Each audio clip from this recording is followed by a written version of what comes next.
الحمد لله نحمده ونستعينه ونستغفره ونؤمن به ونتوكل عليه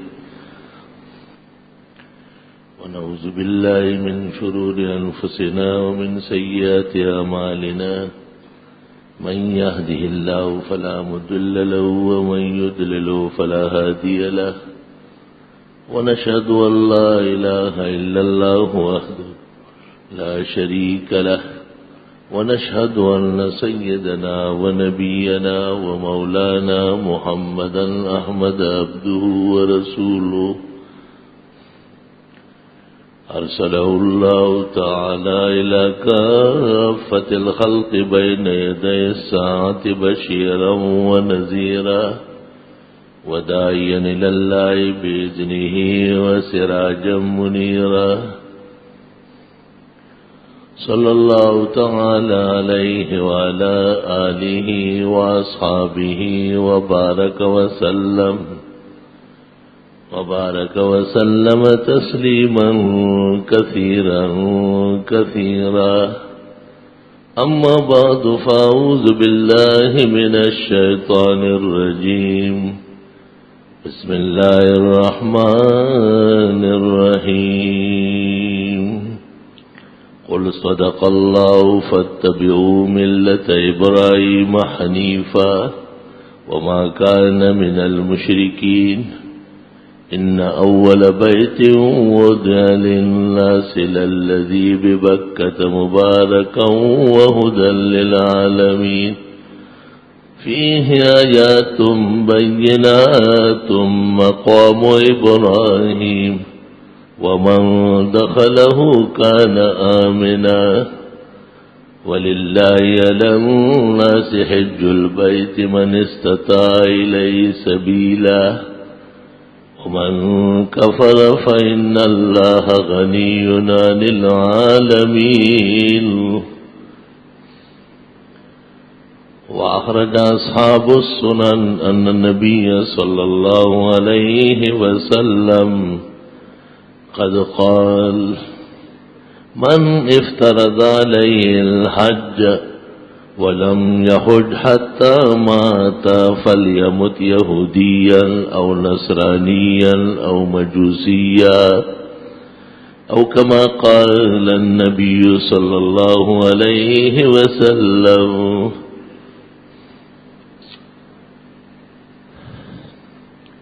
وقال رسول الله صلى الله عليه وسلم الحج المبرور جزاؤه الجنة. وقال النبي صلى الله عليه وسلم إن الحج يغسل الذنوب كما يغسل الماء الدرين.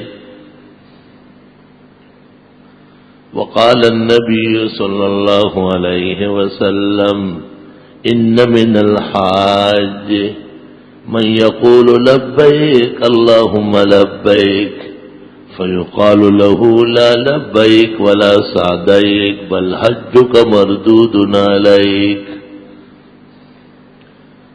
اللهم صل وسلم على النبي الأمي وعلى آله وأصحابه وبارك وسلم عليه.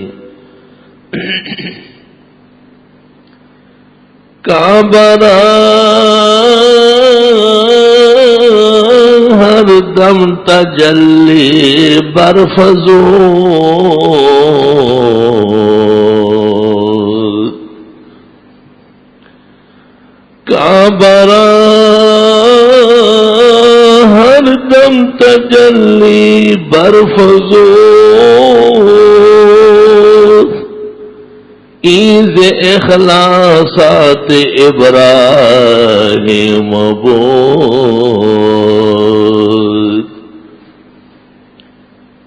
چونکہ بقبلہ حاجات شد از دیار بعید روند خلق بدیدارش از بسی فرسنگ مکہ گئے مدینہ گئے قدس بھی گئے، جیسے گئے تھے گھوم پھر کے ویسے آ گئے۔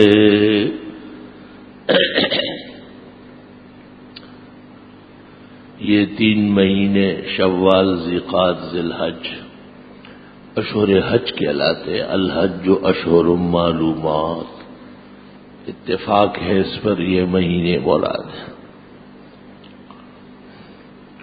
حج 5واں فریضہ ہے، اسلام کا 5واں رکن ہے۔ عاقل بالغ مسلمان پر جانی اور مالی استعداد کی شرط پر عمر میں 1 مرتبہ فرض ہوتا ہے۔ العامنا ھذا ام للابد قال بل للابد، رواه الشیخان۔ حج جان اور مال دونوں کا مجموعہ عبادت ہے۔ مال ہو اور جان نہ ہو تو بھی فریضہ نہ تمام ہے۔ صحت اور سلامتی ہو لیکن زاد سفر نہ ہو تو بھی حج فرض نہیں ہو سکے گا۔ حج مجموعہ ہے، جانی عبادات اور مالی دونوں کا ہونا فقہی تفصیل کے ساتھ ضروری ہے۔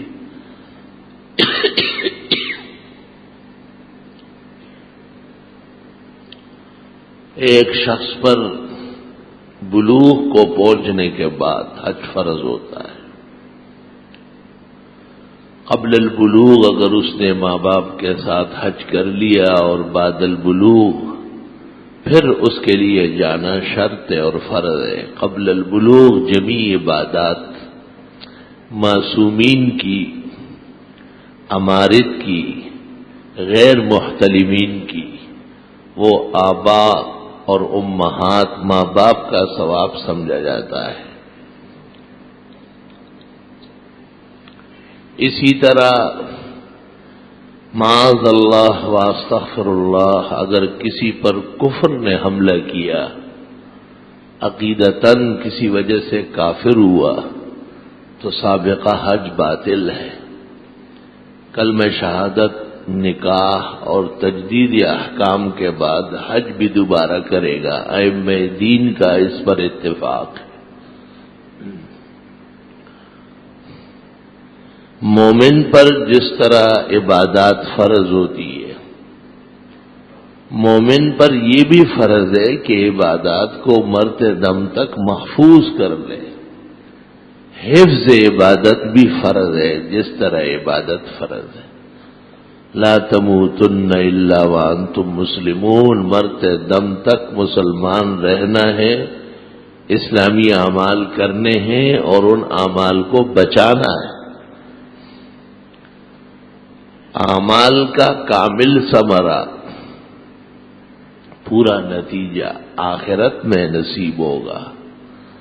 آخرت تک جاتے وقت ایمان کا ہونا، اعمال صالحہ کا پاس رہنا یہ بہت ضروری ہے۔ وَاعْبُدْ رَبَّكَ حَتَّى يَأْتِيَكَ الْيَقِينُ، مرتے دم تک عبادات کا سلسلہ جاری رکھیے۔ اور جن لوگوں نے ایمان کو دنیا میں ضائع کیا ان کے لیے فرمایا اولئک الذین حبطت اعمالهم فی الدنیا والآخرہ، ان لوگوں کی نیکیاں تو یہیں رائگان چلی گئی، ضائع ہو گئی، آخرت میں انہیں کیا ملے گا؟ جو چیز گھر میں ہی ختم ہو گئی، بازار میں اس کا کیا نتیجہ لے رہے ہیں؟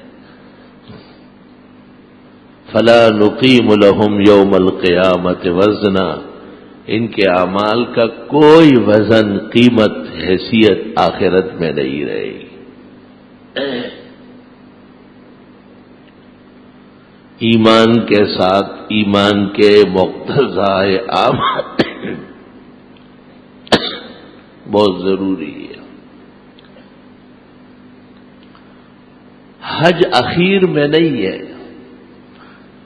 حج آخری اور پانچویں عبادت ہے۔ اور چونکہ حج میں جان اور مال دونوں کا صرف ہونا ضروری ہے، اس لیے دونوں کا موجود ہونا ضروری ہے۔ اگر کسی شخص کی جان تھی اور مال نہیں تھا تو حج فرض نہیں ہے۔ مال ہے لیکن جان اور صحت نہیں ہے تب بھی وہی بات ہے۔ اس پر ایک اشکال ہے کہ حضرت جب حج پر تشریف فرما دے تو بنو خصام قبیلے کی ایک ودیع حسینہ وہ آگے بڑھی اور حضرت سے کہا، حضرت میرے والد پر حج فرض ہو چکا ہے، وَلَا يَسْتَقِيمُ أَن يَرْكَبَ عَلَى الرَّاحِلَةِ لیکن وَلَا يَسْتَطِيعُ أَن يَرْكَبَ عَلَى الرَّاحِلَةِ بیٹھ نہیں سکتا ہے اونٹنی پر یا گھوڑے پر، کیا میں اس کی طرف سے حج کر سکتی ہوں؟ ایک خاتون نے کہا، آپ نے فرمایا اگر تیرے والد پر کسی کا قرضہ ہوتا تو ادا نہ کرتی کیا؟ فَدَيْنُ اللَّهِ حَقٌّ يُقْضَى، خدا کا قرضہ زیادہ حق رکھتا ہے کہ وہ ادا کر لیا جائے۔ اس وجہ سے یہ مسئلہ بنا ہے کہ اگر کسی کی بیماری یا کبر سنی کی وجہ سے حج کی استطاعت مزمحل ہو گئی، کمزوری آ گئی ہے، تو وہ اپنی طرف سے کسی اور کو حج بدل کے لیے مامور کر لے۔ جس سرزمین پر اور جس جگہ وہ شخص موجود ہو جہاں حج فرض ہوا ہے وہاں سے کسی کو روانہ کرنا ضروری ہے۔ کراچی کا ایک شخص جس پر حج فرض ہوا ہے اس نے ایک شخص کو یہاں سے روانہ کر لیا کہ آپ میری طرف سے حج کر لیں۔ وہ جب جدہ پہنچ گیا تو فوت ہو گیا، تو اب دوسرا آدمی پھر کراچی سے روانہ ہوگا یا جدے میں کسی کو کہہ سکتے ہیں؟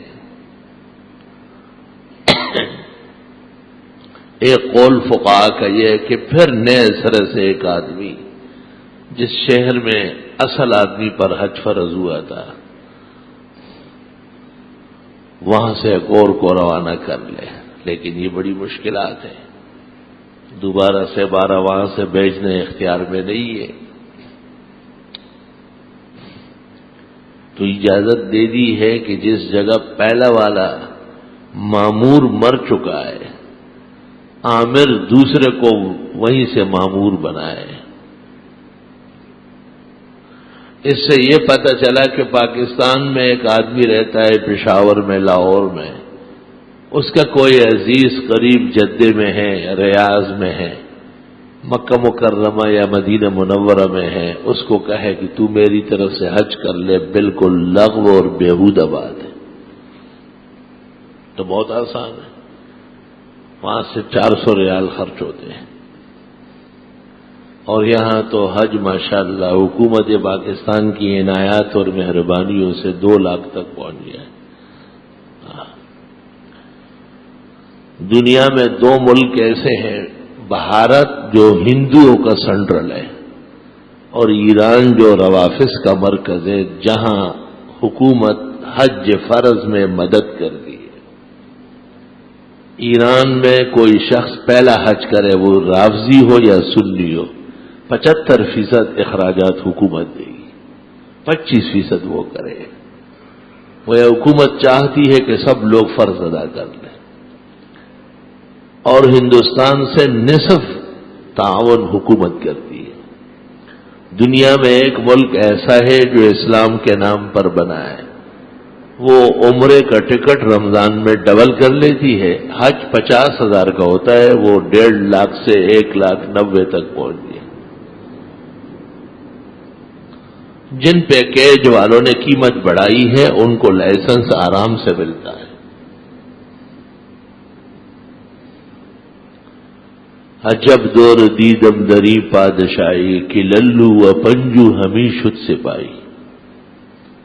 ایسے خراب اور ناکارہ لوگ اقتدار کی سیٹ پر قابض ہیں، جنہیں یہ عقل و اخلاق نہیں کہ حج تو خالص دینی فریضہ ہے. ایک مومن مسلم زندگی میں پہلی مرتبہ جا رہا ہے، حکومت کا فرض ہے کہ بھرپور اس کی مدد کر لے، نہیں کہ اس کے کندھوں پر اتنا بوجھ ڈالے کہ آئندہ وہ حج کا نام لے.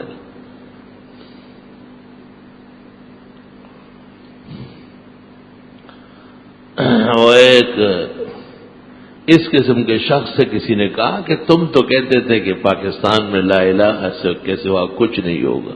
اس نے کہا بات تو وہی ہے، تمہیں عقل نہیں ہے. ہمارے پاکستان میں صرف لا الہ الا اللہ ہے اور کچھ بھی نہیں.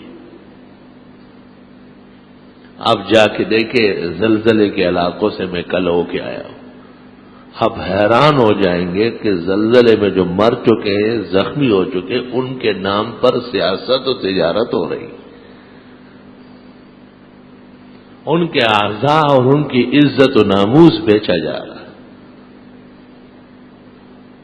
میں کہتا ہوں تینوں بڑے شہروں میں ایک فرد کوئی دکھا دے جو کہتا ہے کہ مجھے مدد ملی.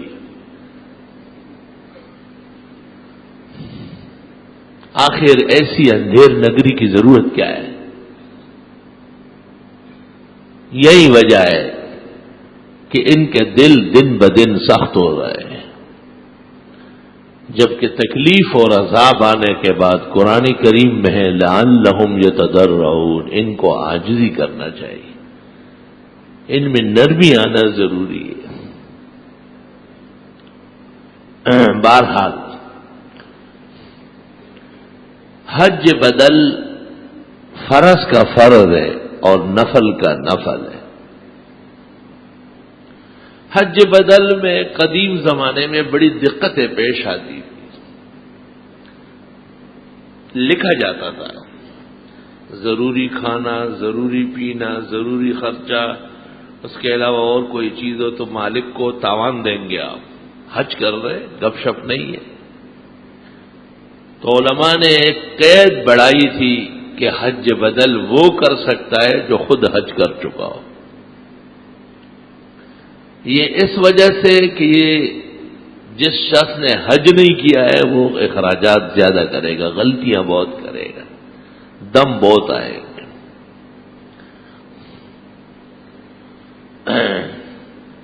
اسی طرح ایک فقہی پیچیدگی یہ بھی تھی کہ حج بدل کے لیے تمتع کافی نہیں ہے. حج کی 3 قسموں میں جو ہے تمتع ہے کہ گھر سے عمرے کی نیت کر لے. آج کل 90% لوگ تمتع کر رہے ہیں، وہ آسان بہت ہے. یہاں سے عمرے کا احرام باندھ دیتے ہیں، وہاں پہنچ کر کے 2-3 گھنٹے میں عمرہ ہو جاتا ہے. بس پھر حاجی صاحب فارغ ہے، گھومتا پھرتا ہے، چکر لگاتا ہے. 8 ذی الحج جب آ جاتا ہے پھر حج کا احرام باندھ لیتا ہے. اس پر اشکال یہ کیا گیا تھا کہ وہ بھیج رہے حج کے لیے اور یہ جا رہے عمرے کی نیت سے، ضرورت کیا ہے؟ لہذا ضروری ہے کہ حج بدل کرنے والا افراد کرے صرف حج کی نیت، یا قران کر لے حج اور عمرہ دونوں. وہ بہت ہی مشکل ہے، اگرچہ افضل سب سے ہے. بعد میں فقہائے کرام نے، خاص کر فقیہ الہند اور محدث الہند اور ولی الہند مولانا رشید احمد گنگوئی رحمت اللہ علیہ نے فرمایا کہ جس نے حج نہیں کیا ہے وہ بھی حج کر سکتا ہے کسی کی طرف سے، اور ضرورتاً تمتع بھی کر سکتا ہے. لیکن عامر جس کی طرف سے حج کیا جاتا ہے وہ اجازت دے دے، اور یہ عمرہ بھی اس کا ہوگا اور حج بھی اس کا ہوگا.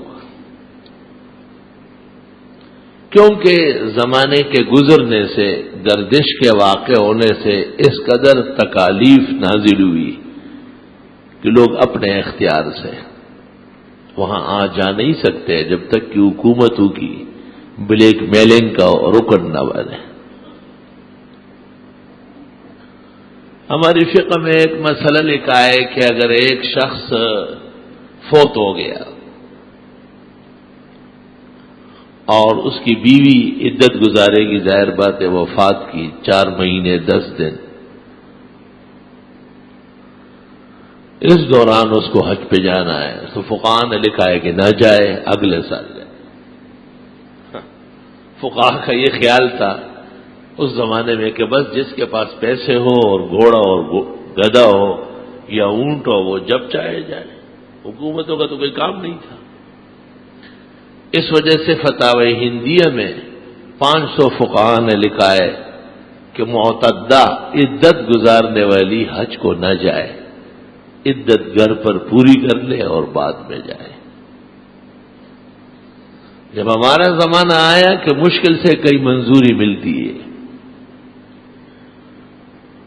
تو فقہاء نے کہا کہ عدت واجب ہے اور حج فرض ہے، لہذا فرض بجا لانا اہم ہے اور واجب ترک کر لے۔ بے شک وہ بناؤ سنگار نہ کرے، سرخی پاؤڈر اور تیل اور خوشبوناک نہ لگائے، نئے کپڑے نہ پہنے، لیکن معتدہ بغیر کراہیت کے حج کے لیے جا سکتی ہے، جبکہ اس کا حج فرض ہو، اور اس رکاوٹ کو حج نفل اس پر حمل کر دیا کہ وہ ضروری نہیں ہے، نفل سے یقیناً عدت گزارنا قطعی اور ضروری ہے۔ یہ ان مسائل میں سے ہیں جو زمانے کے گزرنے سے تبدیل ہو چکے ہیں۔ جیسے ہمارے فقہاء نے لکھا ہے کہ ایک شخص حج کے اندر جمرے کی رمی کرتا ہے، رمی واجب ہے، 10 ذی الحج کو مزدلفہ سے رات کو فارغ ہو کر صبح میں نہ پہنچتے ہیں اور بڑے شیطان کی رمی کرتے ہیں، کنکر مارتے ہیں۔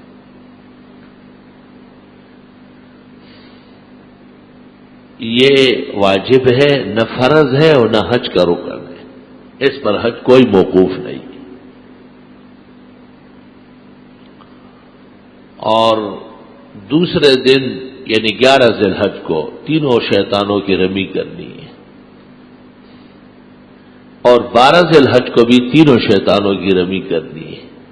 مغرب سے پہلے پہلے نکل جائے تو مکمل ہو گیا، مغرب وہاں ہو گئی تو اب بہتر ہے کہ کل ٹھہرے اور 13ویں ذی الحج کی بھی رمی کر لیں، بہتر ہے، ضروری اب بھی نہیں ہے۔ صبح صادق داخل ہو گئی مینا میں، اب جانا غلط ہے، البتہ 13ویں تاریخ کو پہلے 10 تاریخ کی طرح رمی فجر کے بعد ہو سکتی ہے، ظہر کا انتظار ضروری نہیں ہے، جبکہ 11 اور 12 کو ظہر کے بعد رمی ہوتی ہے۔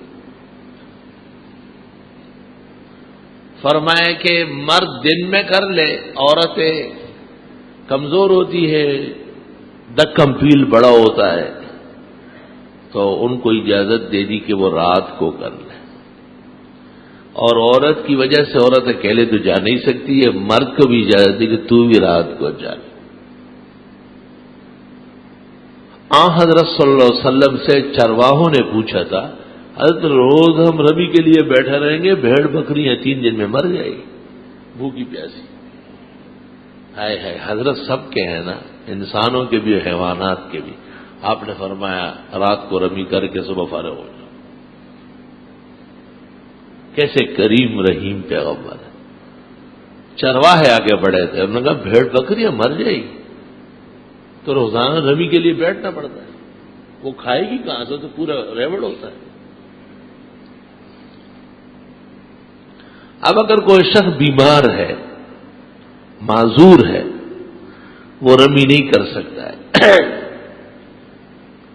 تو وہ کسی کو کہے، یہ نیابت کہلاتی ہے، اور یا کسی کو مقرر کرے، وہ شخص کہے کہ میں آپ کی طرف سے کنکری مار کے آتا ہوں، وکالت کہلاتی ہے۔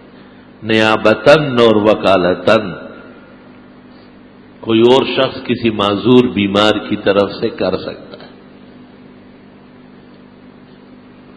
اب سوال یہ ہے کہ بیماری کس کو کہتے ہیں؟ تو ایک قول یہ ہے کہ جو رمی تک چل نہیں سکتا ہو،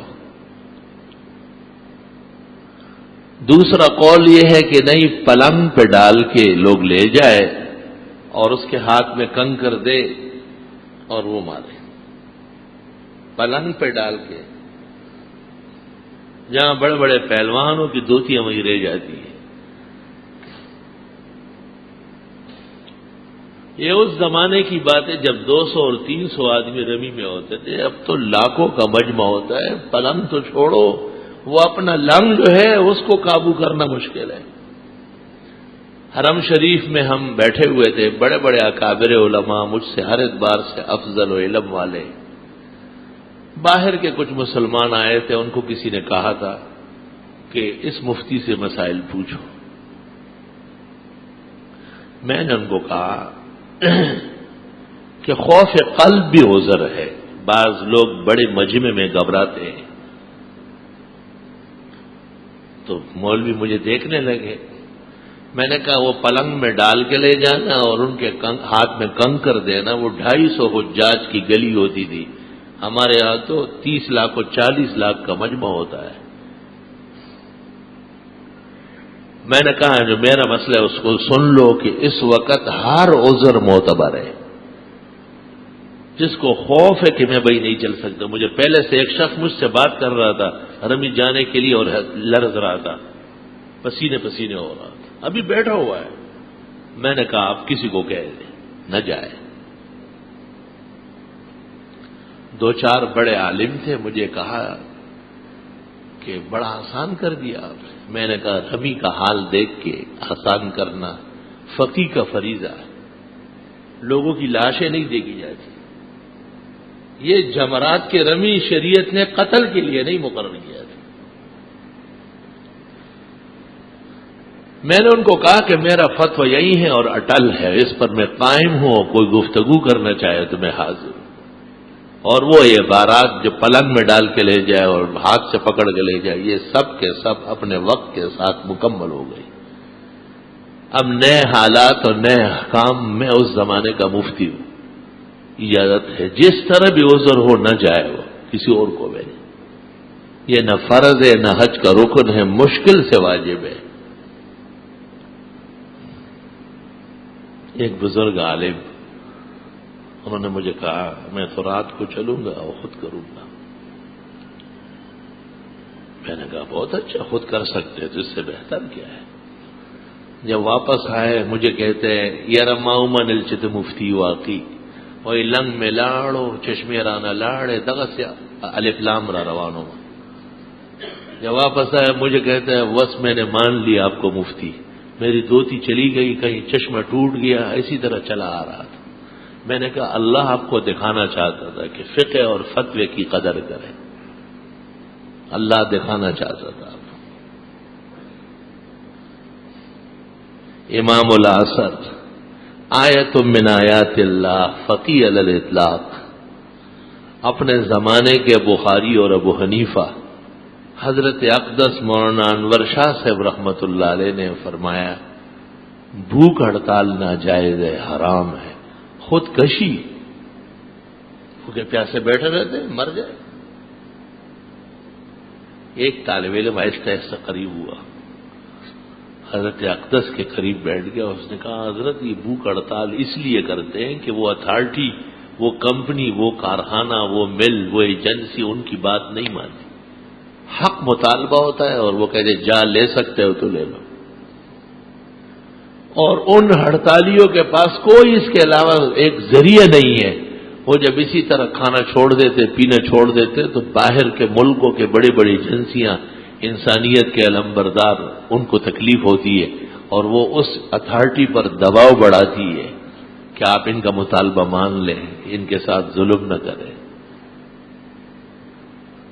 حضرت مولانا انور شاہ صاحب نے جب یہ سب باتیں سن لی، فرمایا ہاں بھائی بھوک ہڑتال ضرورت کے لیے جائز ہے۔ مسئلہ تبدیل فرمایا ہے نا، پہلے کیفیت کا پتہ نہیں تھا، ان کا یہ خیال تھا کہ شاید ایسے ہی شاباش میں آ کے سیاست اوپر کرنے کے لیے ہڑتالی گلی میں بیٹھ گئے۔ حضرت کو یہ معلوم نہیں تھا کہ یہ تو بوتلیں پیتے ہیں، سب کچھ کھاتے پیتے ہیں، صرف اخبار میں آتا ہے کہ بھوک ہڑتال ہے۔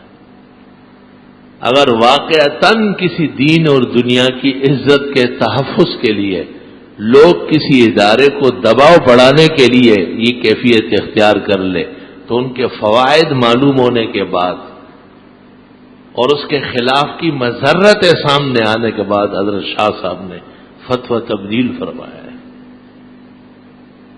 حکیم الامت مولانا اشرف علی صاحب رحمۃ اللہ علیہ نے فرمایا، ارے مولانا الیاس نے کیا مصیبت کھڑی کر دی، عوام کو مسجد میں کھڑا کر دیتے ہیں، دین میں کامیابی ہے، یہ ہے وہ ہے، بیٹھ جاؤ ابھی دین کی بات ہوگی، یہ ان کا کام ہے۔ حضرت علی رضی اللہ تعالیٰ عنہ نے ایک شخص کو دیکھا مسجد میں تقریر کر رہا تھا، تو حضرت علی نے اس سے پوچھا اتعرف الناسخ من المنسوخ، تمہیں یہ پتہ ہے کون کون سی آیات ناسخ ہے اور کون سی منسوخ ہے؟ اس نے کہا کہ نہیں، تو آپ نے کندھے سے پکڑ کے بیٹھ جا، جہنم جانا چاہتے ہو کیا؟ تو خود دین نہیں جانتا، بیان کیا کر رہا ہے؟ مولانا اشرف علی صاحب بڑے غمگین تھے۔ تبلیغی جماعت کی ابتدا سن کر حضرت مولانا منظور صاحب نعمانی رحمت اللہ علیہ تشریف لے گئے حکیم الامت کی خدمت میں، اور حکیم الامت کو کہا کہ حضرت ان پر دو پابندیاں ہیں تبلیغیوں پر، ایک تو ان کو مسائل بیان کرنے کی اجازت نہیں، ابھی تک کہہ دیں بہت سینگ لڑانے کو جی چاہتا ہے، لیکن ان کے بڑوں نے کہا نہیں، مسائل علماء کا کام ہے، آپ کا کام نہیں، مسائل نہیں بیان کرتے، صرف فضائل، مسجدوں میں آؤ، دین سیکھو، اللہ کے راستے میں نکلو۔ اور دوسری بات یہ، اس زمانے میں یہ تبلیغی نمبر جو تھے 42 تھے، 42 ابتدا میں، اس کے بعد گھٹ کی 22 ہو گئے، اب 6 ہو گئے۔ ان کے لیے کچھ مسائل متعین کیے گئے ہیں اور وہ ان کو یاد کرا کے پھر ان سے بیان کرواتے ہیں۔ حکیم الامت مولانا اشرف علی صاحب نے مولانا منظور صاحب سے کہا اللہ آپ کو جزائے خیر دے، ورنہ اچھے خاصے کام سے میں ناراض ہو رہا تھا۔ فرمائی اجازت ہے اور انشاءاللہ ان قریب اس کی برکت سے مساجد بھر جائے گی۔ پہلا خطرہ یہ تھا کہ دین تو بہت مشکل مسائل کا نام ہے، ایک عامی آدمی دکان سے پکڑ کے یہ لے آتے ہیں، اس کو آپ دین بیان کرنے الٹا سیدھا بیان کرے گا۔ مجھے اچھی طرح یاد ہے، یہاں ایک پروفیسر صاحب آئے، میرے دوست تھے، کالج کے اندر بڑے قابل پروفیسر تھے، میں نے اس کی دعوت کی۔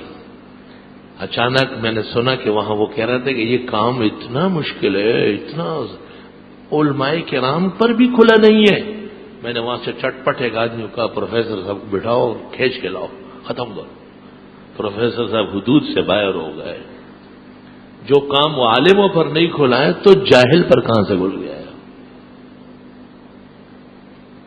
اور جب جماعت کے رفقا کو علم ہوا تو انہوں نے میں ناراضگی ظاہر کی کہ نہیں، مناسب نہیں ہے، ایسی باتیں کرتا۔ نہایت محتاط جماعت ہے۔ ان کا ایک خطیب جو بڑا ببانگ دہل بولتا رہتا ہے اور اس کے مجمعوں میں بڑی دنیا جمع ہوتی تھی، لیکن جب اکابر تبلیغ نے محسوس کیا کہ یہ تبلیغ اور دین کم اور اپنی باتیں زیادہ سناتا ہے، پابندی لگا دی ان پر کہ بڑے مجمعوں میں آپ کے بیان کی کوئی ضرورت نہیں، کیونکہ اہل حق کی جماعت ہے، اس لیے حق کی حمایت و نصرت ضروری ہے۔ اور جہاں ان کو اندازہ ہو گیا کہ اس کام میں کچھ نقصان پیش آ رہا ہے، فوراً اس سے پیچھے ہٹ جاتے ہیں۔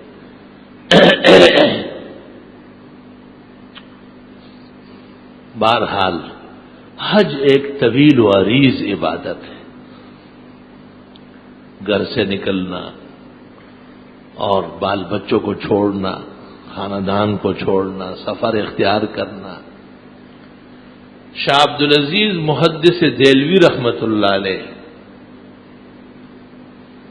المتوفا 1239 ہجری، انہوں نے اپنے دور میں فتویٰ دیا تھا کہ ہندوستان کے مسلمانوں پر حج فرض نہیں ہے، کیونکہ امن طریق نہیں ہے، راستے غیر محفوظ ہیں۔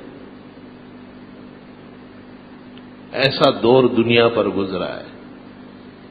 ایک قافلہ ہندوستان سے گیا تھا 1400 آدمیوں کا، صرف 11 آدمی بچ کے آئے تھے، باقی سب مر مر کٹ کٹ کے ختم ہو گئے۔ میری نظر میں وہ فتاوی بھی ہے جن میں علماء نے حج پر جانے والے کو کہا تھا بیوی کو طلاق دے دے اور جائیداد تقسیم کر لے، آنا یقینی نہیں تھا۔ تو خواہ ایک خاتون بیٹھی رہے گی. فقہ حنفی میں تو اگر کوئی شخص سفر پر چلا گیا اور گم ہو گیا اور اس کی موت کی خبر نہیں آئی تو اس کی بیوی 90 سال انتظار کرے گی. اور دوسری روایت جس پر فتویٰ ہے وہ ہے کہ 120 سال انتظار کرے گی. 120 سال اور 90 سال کے بعد وہ کیا کرے گی؟ اب ایک خاتون کو پتا ہے کہ اس مذہب میں میرے لیے کوئی گنجائش نہیں ہے تو یہ بھی تکلیف دہ مرحلہ ہے، اور پھر خطرات ہوتے تھے کہ وہ گناہوں کی مرتکب ہو جائے. اس لیے فقہاء کرام نے کہا تھا کہ روانہ ہونے سے پہلے ان ضروریات سے فارغ ہو جائے. امن طریق نہیں تھا، راستے غیر معمول تھے، حفاظت نہیں تھی. اسلام کی تعلیمات کی برکت سے پورے عالم میں امن قائم ہوا ہے. جہاں دہشت گردی ہو رہی ہے، بم دھماکے ہو رہے ہیں، مختلف انسانیت کے خلاف کام ہو رہا ہے، یہ سب وہ لوگ ہیں جو انسانیت سے دور ہیں، اسلامی تعلیمات کی برکات سے محروم ہیں. انہیں اسلام یا اسلامی تنظیم سے جوڑنا اسلام دشمنوں کا ناروا حملہ ہے.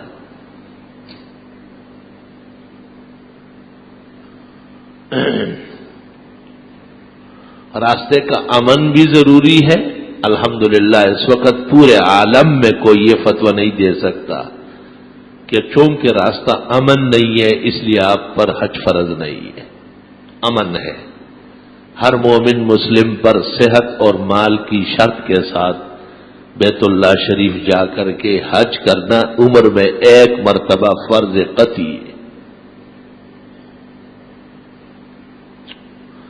البتہ جن لوگوں کے ذمے کچھ لوگ ہیں، باپ کے ذمے بچے ہیں، خاوند کے ذمے بیوی اور بیوی کے بچوں کے اخراجات ہیں، فقہاء لکھتے ہیں حج کا خرچہ کافی نہیں ہے اس شخص کے آنے تک. جو لوگ اس کے زیر کفالت ہیں ان کے اخراجات کا ہونا بھی ضروری ہے.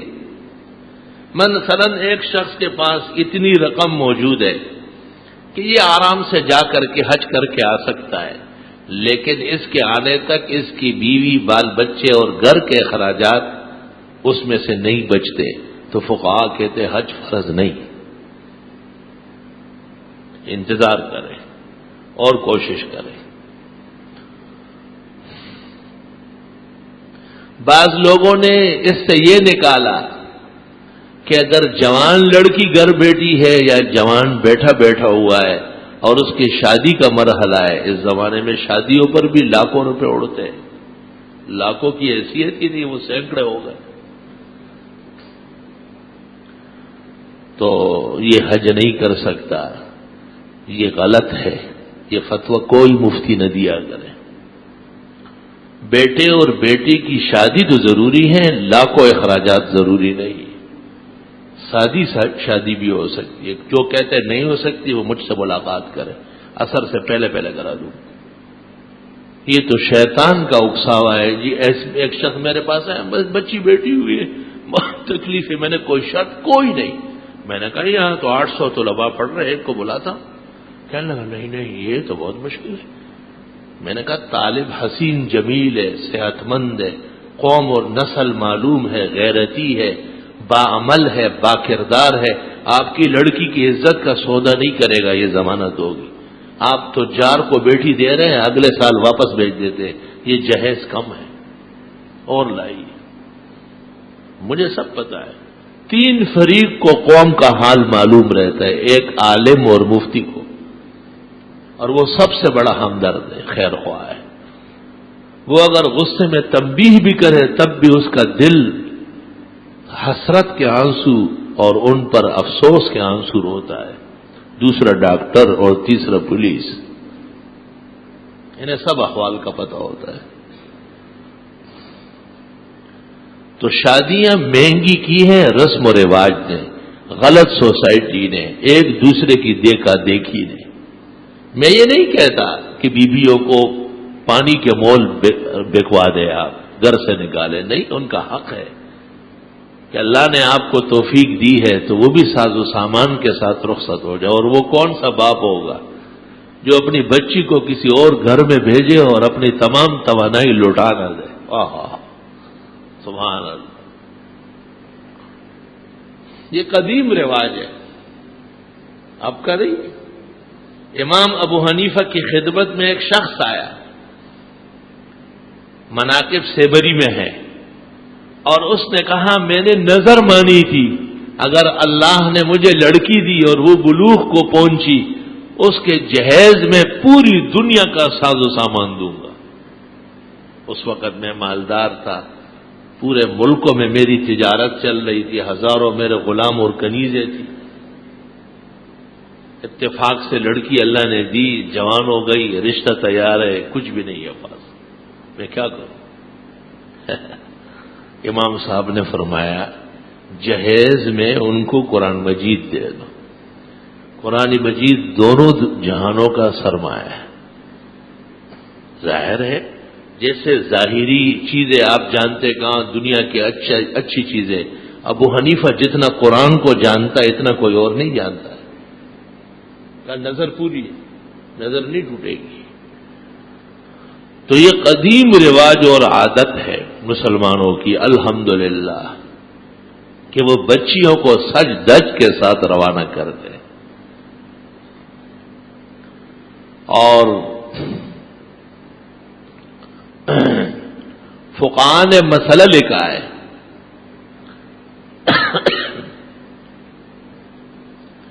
کہ جس طرح ایک شخص زندگی میں بیٹے کو جائیداد دیتا ہے اس طرح بیٹی کو بھی دے گا۔ اے دلو بین اولادکم فی العطیہ۔ تو حاصل یہ نکلا کہ جس طرح بیٹے کو آپ گھر زمین سب چیزیں دے رہے، اس طرح بیٹی بھی برابر کی حقدار ہے۔ زندگی میں دونوں برابر ہے، لڑکا لڑکی۔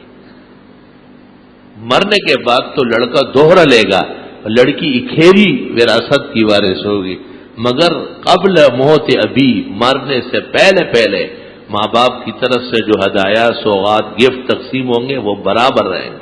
شریعت دیکھو کیسے اٹھا رہی ہے اس کو، بھائی کے برابر ہے۔ اور جناب رسول اللہ صلی اللہ علیہ وسلم نے فرمایا کہ مجھ سے پہلے تو تم لڑکیوں کو زندہ دباتے تھے، میرے آنے کے بعد کوئی یہ جرأت نہیں کرے۔ آپ کے تشریف آوری سے خواتین کے عزت و ناموس کا تاج بلند ہو چکا ہے۔ اللہم صلی وسلم علیہ۔ اس لیے اولاد کی شادی کا عذر ماں باپ پر حج فرض کے لیے مانع نہیں ہے۔ حج بددستور کر لے اور اللہ حج کی برکت سے ان کی شادیوں کے لیے بھی خزانے بھیج دے گا۔ اللہ کے ہاں کوئی کمی نہیں۔ دیکھو بڑا مال چھوٹا ہو سکتا ہے، ایک شخص کے پاس کروڑ روپے، ٹھیک ہے، 60 لاکھ روپے کا ڈن آ گیا اور 40 لاکھ روپے اس میں سے اور استعمال ہو گئے، صفر و لید ہو گیا ہے۔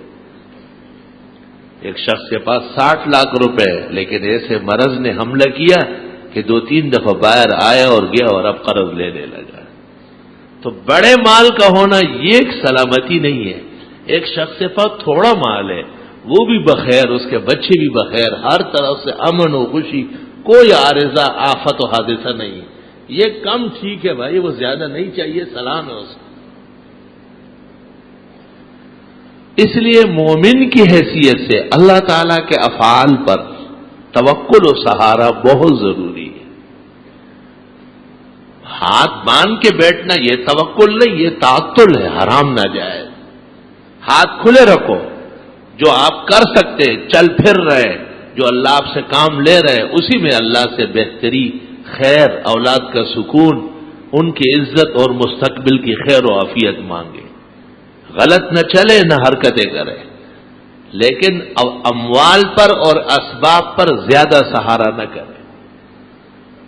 مال اور سبب دونوں مؤثر نہیں ہے، یہ بے اثر ہو جائے گی۔ خوشیاں اور سلامتی صرف اللہ کے ہاتھ میں ہے۔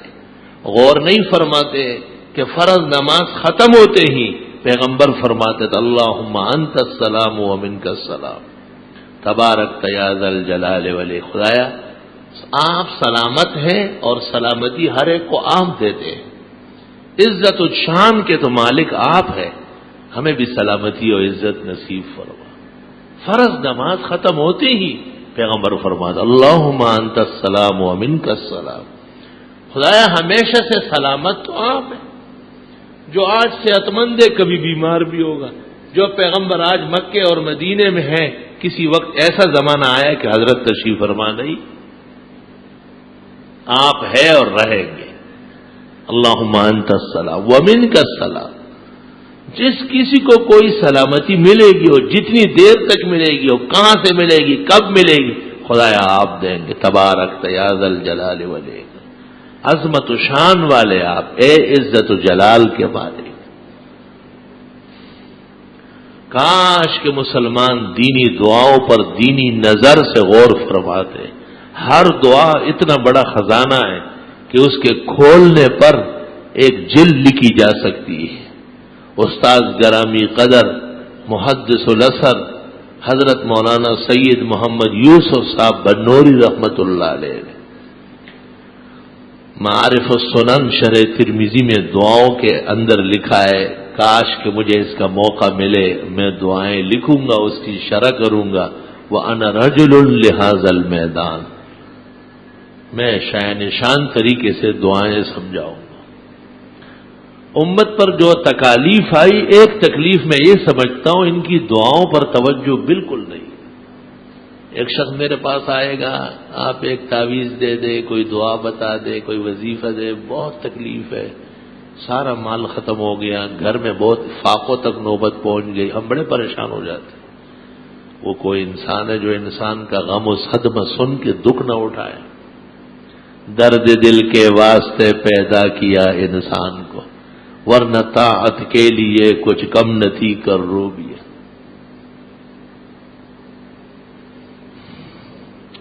خنجر چلے کسی پہ تڑپتے ہیں ہم امیر، سارے جہاں کا درد ہمارے جگر میں ہے، یا رب صلی وسلم علیہ۔ میں نے ان سے کہا، اکثر کہتا ہوں کہ 3 باتیں فی الفور عرض کر دیتا ہوں۔ ایک بات یہ کہ ایک مومن بندے سے کہنے کے بعد سے پہلے اللہ تعالی سے اتنا کہے کہ اس کی دعائیں مانگتے مانگتے آنسو بہانے کی عادت ہو جائے۔ کوئی ایسی دعا مانگی آپ نے آج کل 10 دن پہلے، مہینے، سال میں، تن و تنہا بیٹھ کر اپنی حاجات مشکلات اللہ کے حضور ذکر کر کے مانگتے مانگتے آپ رونے لگے ہو؟ کہنے لگے نہیں مانگتے مانگتے روتا تو نہیں ہوں، مانگتے مانگتے سجدے میں چلے۔ میں نے کہا وہ تو حرام نہ جائے، فتاوی عالمگیری میں لکھا ہے کہ عوام کی عادت ہے دعا مانگتے مانگتے سجدوں میں جاتے، ان کو منع کرے، لگام دے، ان کو غلط کام ہے، بے بنیاد، بے اصل، سنت کے منافی کام ہے، یہ تو غلط ہے، گناہ کر رہا ہے۔ جیسے بعض لوگ دعا مانگتے مانگتے سر ننگا کر لیتے، سر ڈھکنا یہ تواضع و عبادت ہے، سر ننگا کرنا یہ کیا ہے؟ یہ تو سرکشی ہے۔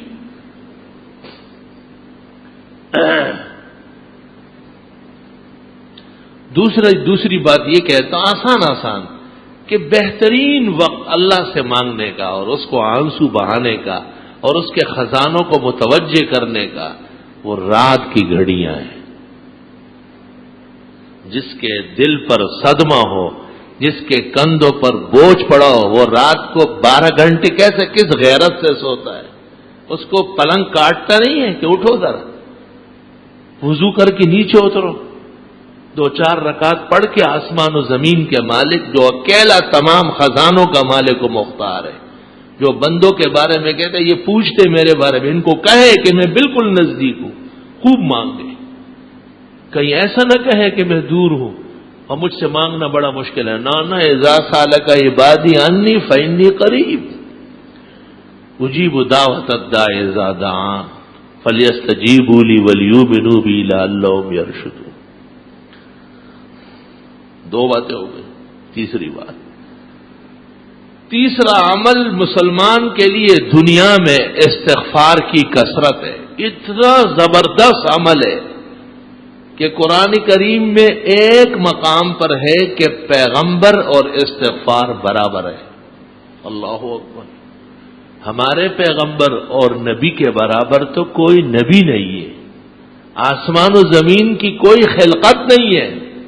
وما كان الله ليعذبهم وانت فيهم. اللہ تعالیٰ ان کو عذاب نہیں دے گا، آپ تشریف فرمائیں.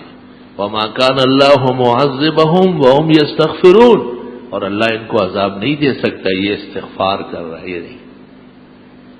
عذاب الہی کو روکنے کا ایک سبب پیغمبر صلی اللہ علیہ وسلم کا وجود اقدس ہے،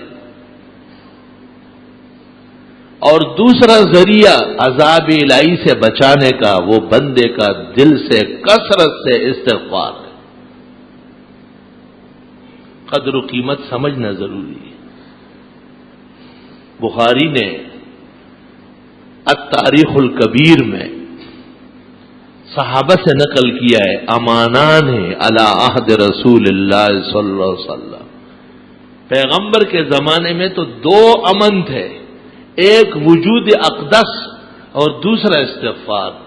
فرفع احدہما، ایک تو چلا گیا، وبقیت ثانی، دوسرا باقی ہے، اور وہ ہے کثرت سے استغفار. ایک آدمی جو روتا ہے، آنسو بہاتا ہے، اس کو کیا چاہیے یہ تو پتہ کرو ذرا. یہ نا گناہگار بڑا ہوں، اگر انسان ہے تو پہلی ضرورت یہ ہے کہ میں مجرم بڑا ہوں، بہت گناہگار ہوں، سخت کوتاہیوں کا مرتکب ہوں. فقلت استغفروا ربکم. اللہ تعالیٰ فرماتے استغفار کرو نا، انہ کان غفارا، سب معاف ہو جائے. پھر یہ کہ چیزیں چاہیے نہیں ہے، بہت چیزیں چاہیے. یرسل السماء علیکم مدرارا، آسمان سے چیزوں کی بارش کر دے گا. دیکھا ذرا، بارش سے مراد صرف بارش نہیں ہے، خیر و برکت کا نزول ہے. بارش سے مراد وہ بارش نہیں جو مکانات و زمینوں کو ڈھا لے جائے، آبادی اور رحمتوں کی بارش. تو بارش کے لفظ میں ساری عنایات آ گئی. وَيُمْدِدُكُمْ بِأَمْوَالٍ وَبَنِينَ، مال کی کمی ہے بہت، اور میں مال کی مدد کر دوں گا. وَيُمْدِدُكُمْ بِأَمْوَالٍ، مال نہیں اموال. وَبَنِينَ، بیٹا نہیں ہے، فرمایا بیٹا بھی دے دوں گا. خوب استغفار کرے آپ. وَجَنَّاتٍ، باغات دے دوں گا. وَأَنْهَارًا، چشمے جاری کر دوں گا.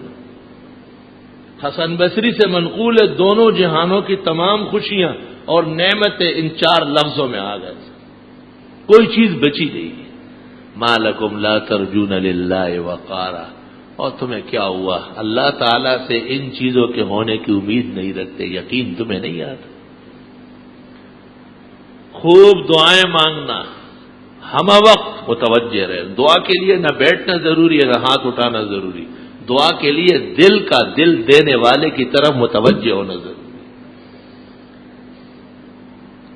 مبارک گھڑیوں میں اللہ کے حضور اپنی بندگی پیش کرنا، اور خاص کر لیل رات کے اوقات میں،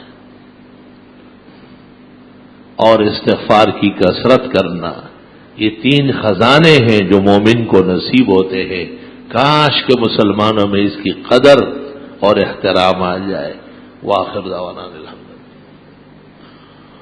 الحمد للہ علی الذات عظیم الصفات سمیع السمات کبیر الشان جلیل القدر رفیع الذکر مطاع الامر جلی البرہان فخیم الاسم غزیر العلم وسیع الحلم کثیر الغفران جمیل الثناء جزیل العطاء مجیب الدعاء عمیم الاحسان سریع الحساب شدید العقاب علیم العذاب عزیز السلطان ونشهد أن لا إله إلا الله وحده لا شريك له في الخلق والأمر وهو الكبير المتعال ونشهد أن سيدنا ونبينا ومولانا محمدا أحمد عبده ورسوله المبعوث إلى الأسود والأحمر المنعوت بشرح الصدر ورفع الذكر صلى الله تعالى عليه وعلى آله وأصحابه الذين هم خلاصة العرب العربة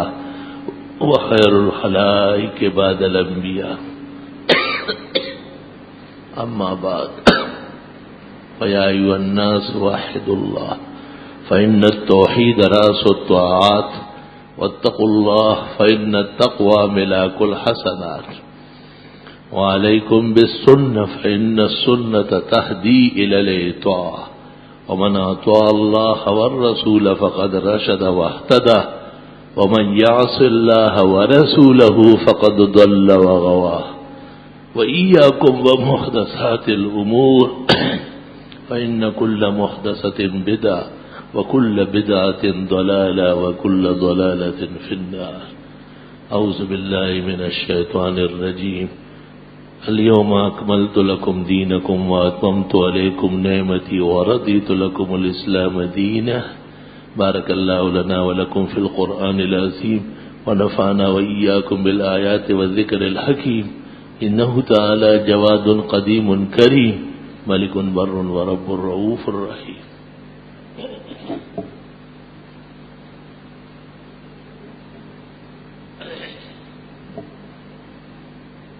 الحمد لله جل وعلا، وصلى الله وسلم على رسوله المصطفى ونبيه المجتبى وأمينه على وحي السماء، وعلى آله النجبى وأصحابه الأتقياء أفضل الخلائق بعد الأنبياء، ومن بهديهم اقتدى وبآثارهم اقتفى من المفسرين والمحدثين والفقهاء إلى يوم الجزاء. ما بعد،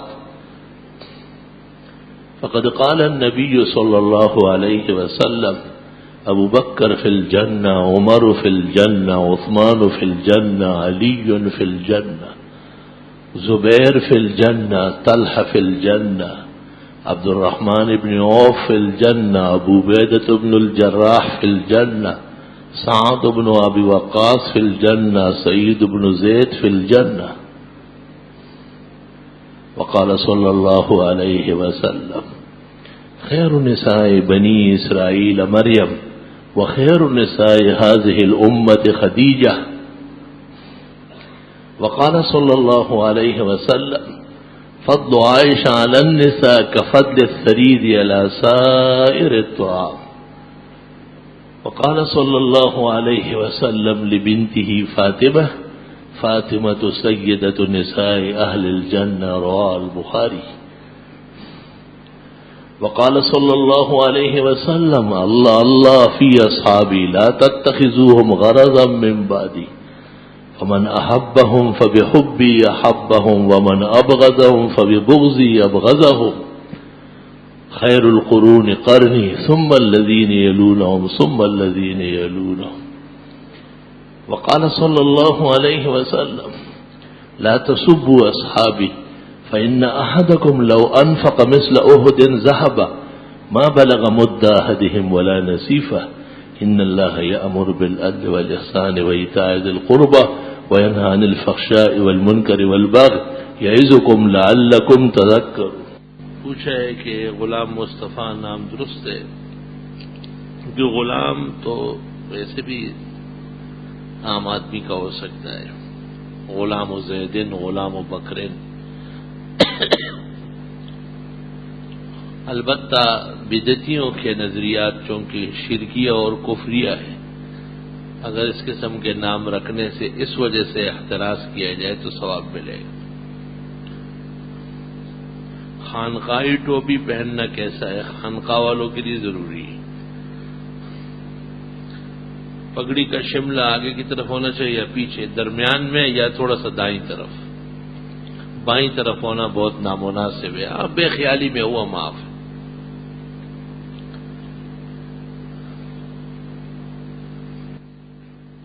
ابراہیم علیہ السلام نمرود کے پاس آٹا لینے گئے تو نمرود نے کہا پہلے سجدہ کرو پھر ملے گا. ابراہیم نے سجدہ نہیں کیا، بوری کے اندر مٹھی بھر کر لے گئے. گھر والوں نے کھولا تو آٹا تھا. ابراہیم نے گھر سے نکلے، گلی میں آواز لگائی کہ اللہ سے ہوتا ہے، غیر سے نہیں ہوتا. یہ واقعہ کہاں ہے مجھے معلوم نہیں، جنہوں نے بیان کیا ان سے پتہ کرو. اکثر دیکھنے میں آتا ہے کہ نماز جنازہ کے وقت بہت سے لوگ چپل اتار کر اس کے اوپر کھڑے ہو جاتے ہیں. اوپر کھڑے ہونے کا تو کوئی فائدہ نہیں ہوا، کیونکہ مقصد یہ ہے کہ ممکن ہے چپلوں میں کوئی نجاست ہو، اور ہوتی ہے تو پھر تو وہ ہٹانا چاہیے. زمین پہ کھڑے ہونا سنت طریقہ ہے، چپلوں پہ کھڑا ہونا غلط ہے. جنازے میں طاق عدد کا مطلب یہ ہے کہ اگر نمازی کم ہے تو 5 آگے ہو جائے، 3 درمیان میں ہو جائے، 1-2 پیچھے کھڑے ہو جائے. 10 نمازیوں سے 3 صفحے بچے. اگر نمازی زیادہ ہے تو طاق عدد کی کوئی ضرورت نہیں. ممبر مسجد کے اندر کی جگہ ہے، اعتکاف ممبر میں درست اور جائز ہے. البتہ اذان خانہ جیسے ہمارے ہاں باہر ہے، سنت طریقہ یہ ہے کہ اذان مسجد میں نہ دی جائے. خطبے کی اذان صرف مسجد میں ہے. 5 وقت نمازوں کی اذان مسجد سے باہر دینا سنت ہے. ابو داؤد اور ترمذی میں ہے لا یؤذن فی المسجد، مسجد میں اذان نہیں دینا چاہیے. اس وجہ سے اذان خانہ مسجد سے متصل باہر ہونا چاہیے. اور یہ بھی سنت ہے کہ اذان مسجد کی بائیں طرف ہو، دائیں طرف کبھی بھی اذان نہیں ہوئی. ہمیشہ سے جو مستمر عمل چلا آیا ہے اذان خانہ مسجد کے بائیں طرف ہو. اس لیے اگر مینار ایک بنوانا ہے تو بائیں طرف بنانا سنت ہے. حج بدل والے حج تمتع کر سکتے ہیں. جی ہاں، طارق جمیل کی باتوں کے کوئی خاص وزن نہیں ہے. میرے بچے نے قرآن مجید پڑھنا شروع کیا، اس کی خوشی میں بسم اللہ کے نام سے دعوت کرنا اور کھانا کیسا ہے؟ درست اور صحیح ہے. صوفیاء اور فقہاء قائل ہے اس کے. میں حافظ قرآن اور میں کالج میں 11ویں جماعت میں پڑھتا ہوں. میں کالج کے پروفیسر کہتے ہیں پینٹ شرٹ پہن کر کے آؤ، لیکن میں پینٹ شرٹ نہیں پہنتا. ایسی صورت میں کیا کروں؟ پینٹ شرٹ نہ پہنو اور کیا کروں؟ اگر زیادہ دباؤ ڈالے تو کالج چھوڑ دو اور غلط لباس نہ پہنو.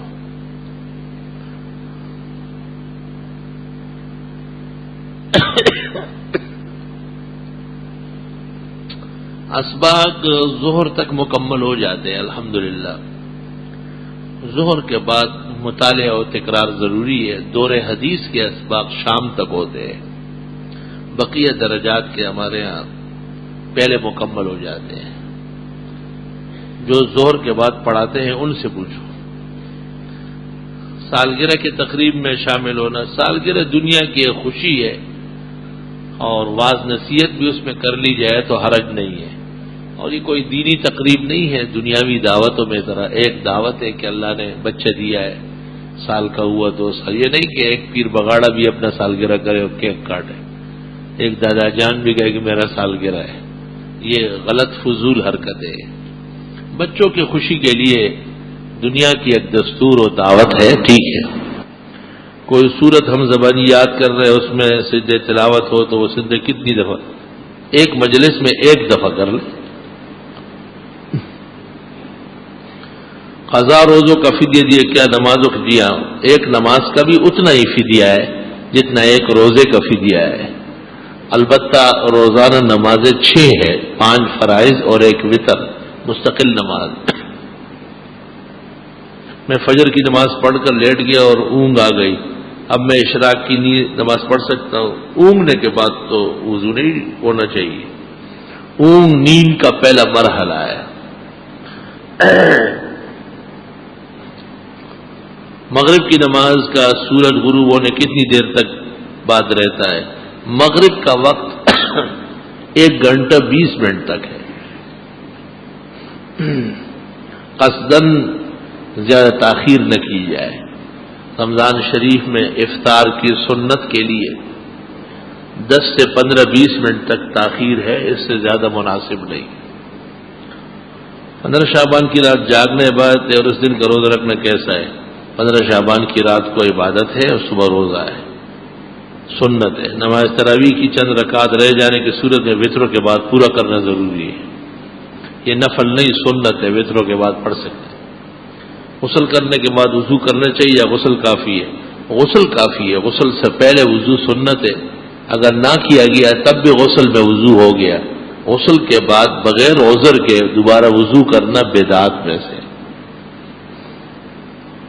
عشاء کی نماز کے بعد وتر نہیں پڑھا، بعد تہجد میں آنکھ نہیں کھلی، فجر سے پہلے وتر پڑھ لو، پھر 2 سنت پھر 2 فرض، ایسا ہو جاتا ہے، کبھی معاف ہے۔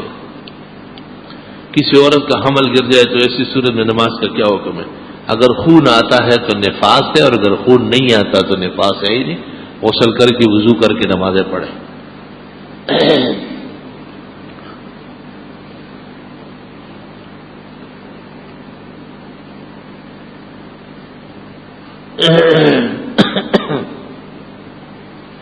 میاں نذیر حسین دہلوی شاہ اسحاق کے شاگرد نہیں ہیں، تبرکن سند دی ہے، جس نے بھی لکھا ہے غلط لکھا ہے۔ قضا نمازوں میں نماز کے اندر صرف فرائض اور واجبات ادا کر کے نماز ادا کی جا سکتی ہے؟ قضا نمازوں میں نماز کے اندر صرف فرائض اور واجبات، کیا مطلب ہے؟ قضا ہوتی ہے فرض اور واجب کی، سنت کے وقت گزرنے کے بعد قضا نہیں۔ میرے چھوٹے بچے اور بچیوں کے کپڑے کے سوٹ بنانے کا کاروبار ہے، ایک سوٹ پر 6 روپے اور 10 روپے تک منافع ہے۔ میرے ایک دوست 1 لاکھ روپے میرے کاروبار میں لگانا چاہتے، معلوم یہ کرنا ہے کہ ان کے لیے منافع فیصد ہوگا، باقی سود ہو جائے گا۔ 12 متعین کرنا تو مشکل ہے، اور 1 لاکھ کے حساب سے کل سرمایہ میں سے جو منافع بنتا ہے وہ آپ اس کو دے سکتے ہیں۔ عورت کا حیض کتنے دن کا ہے؟ کم از کم 3 دن، زیادہ سے زیادہ 10 دن۔ عام طور پر عورتوں کی اپنی عادت ہوتی ہے 7 دن 8 دن، اتنا ہی سمجھا جاتا ہے، باقی پاک ہو جاتی ہے۔ عورت کا حیض ختم ہو گیا، اس کی پہچان کیا ہے؟ عورتوں سے پوچھو، ان کو پتہ ہوتا ہے۔ یہ عقیدہ رکھنا کہ نبی کریم صلی اللہ علیہ وسلم کا سایہ تھا نہیں، اس سے ایمان میں فرق تو نہیں آتا۔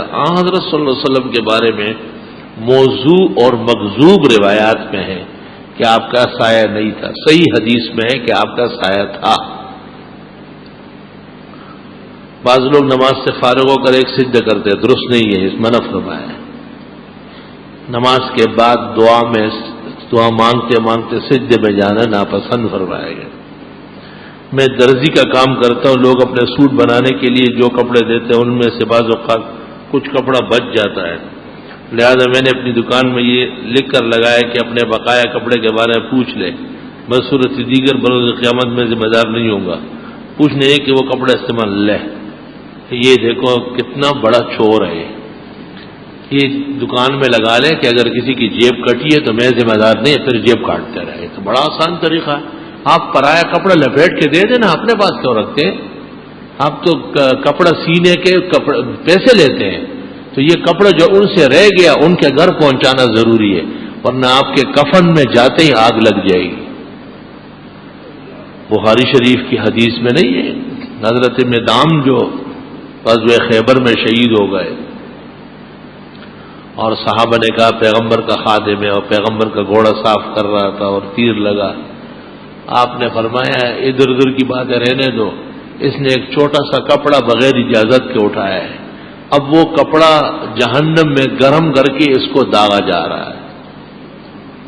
کسی کے پاس نصاب سے کم سونا ہو اور چاندی بالکل نہ ہو تو کیا اس پر زکوٰۃ واجب ہے؟ نہ، سونے کا نصاب مستقل ہے، چاندی کا مستقل ہے۔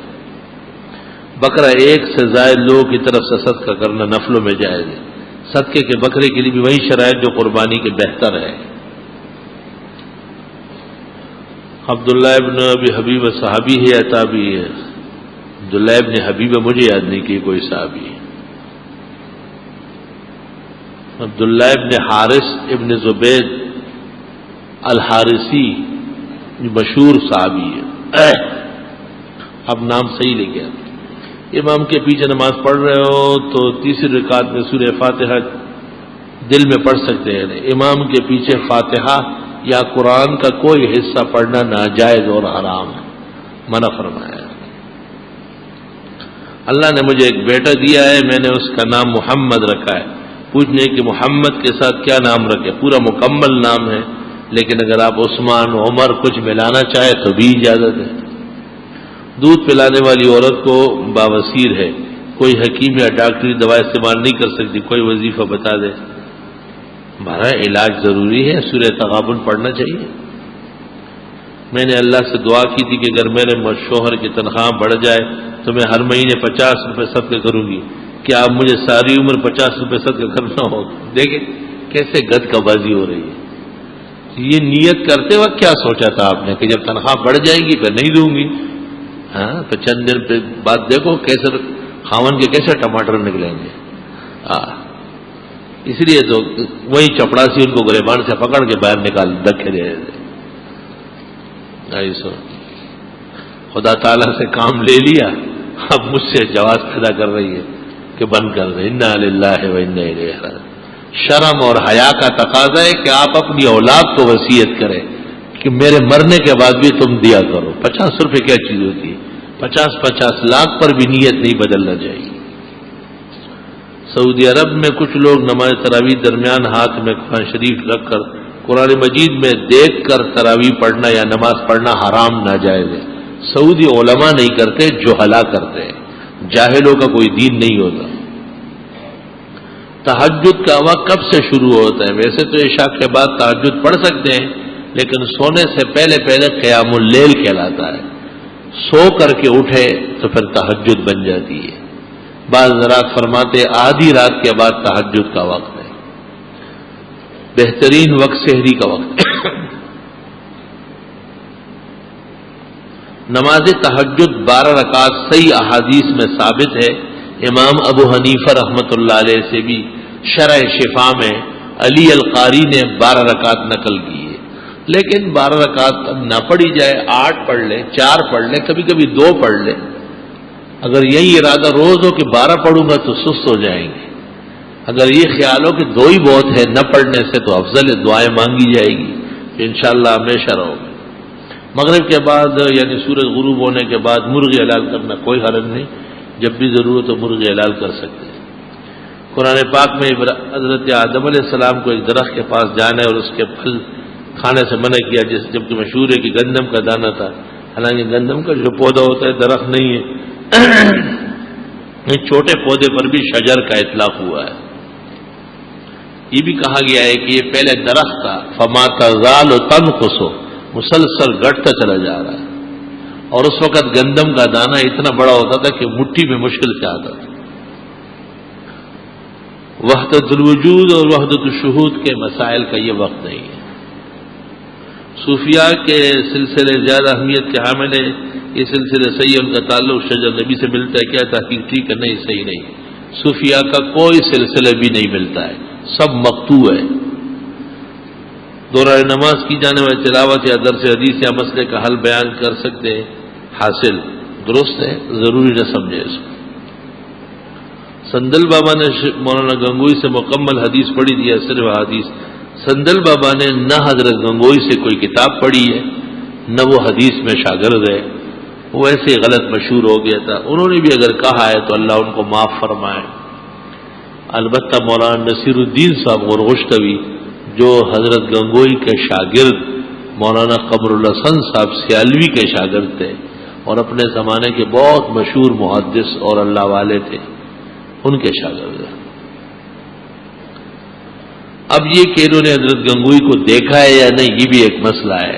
بظاہر حضرت بابا سندل کی عمر واقعتاً زیادہ ہے، ہندوستان گئے ہیں، ملے ہیں، مختلف باتیں کرتے ہیں، وہ کبھی فرماتے میں نے دیکھا ہے، کبھی کہتے نہیں دیکھا ہے، اللہ تعالیٰ انہیں معاف فرمائے، لیکن عمر ان کی یقیناً زیادہ ہے۔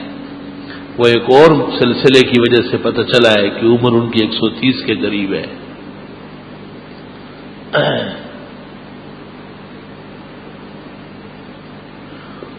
مسئلہ یہ معلوم کرنا کہ غیر مقلد کسی دیوبندی کا نکاح پڑھایا تو کیا یہ صحیح ہے؟ قصداً ان سے نہ پڑھایا جائے، اگر پڑھا لیا تو نکاح میں نکاح پڑھانے والا صرف مندوب درجے میں ہے، اصل تو گواہان ایجاب قبول نکاح ہو جائے گا۔ جماعت المسلمین پر کفر کے آثار ہے، اس لیے ان سے نکاح کرنا درست نہیں ہے۔ موجود امت مسلموں کو ظلم و تشدد و قتل عام کا نشانہ بنایا، اس صورت میں عالم ضرور شر جہاد فرض عین ہونا چاہیے۔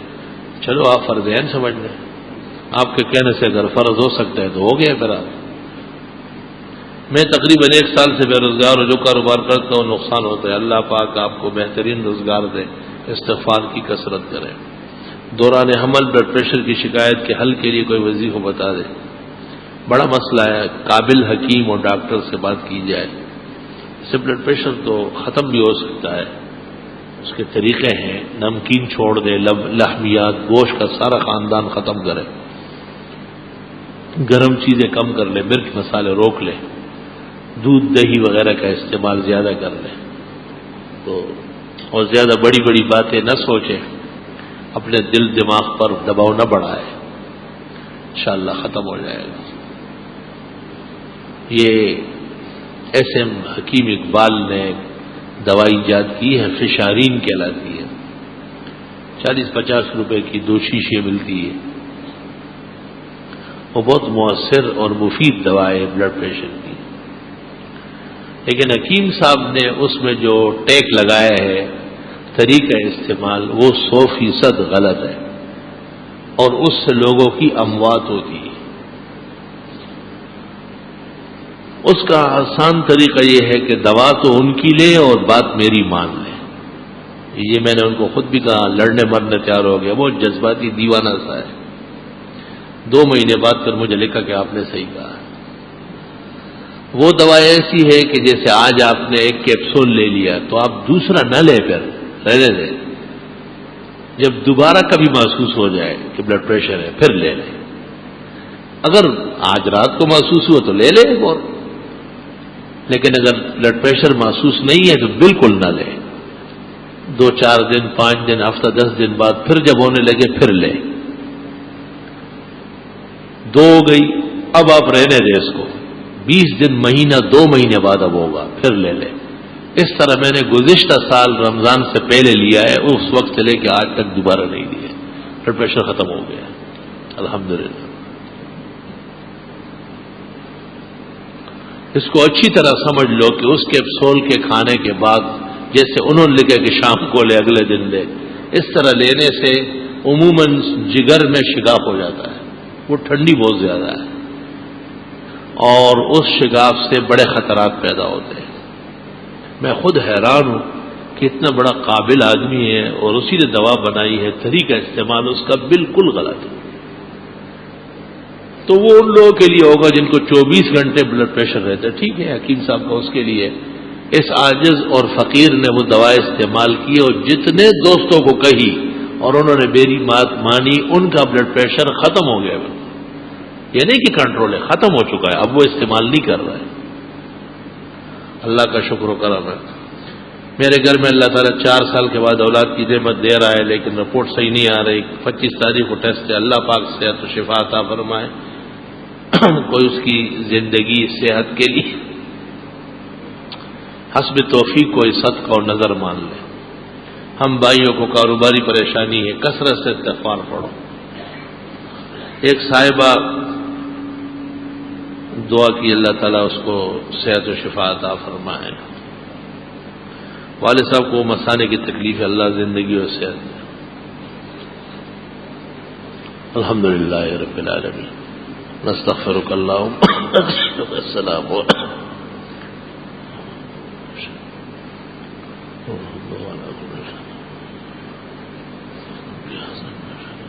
صلی اللہ تعالی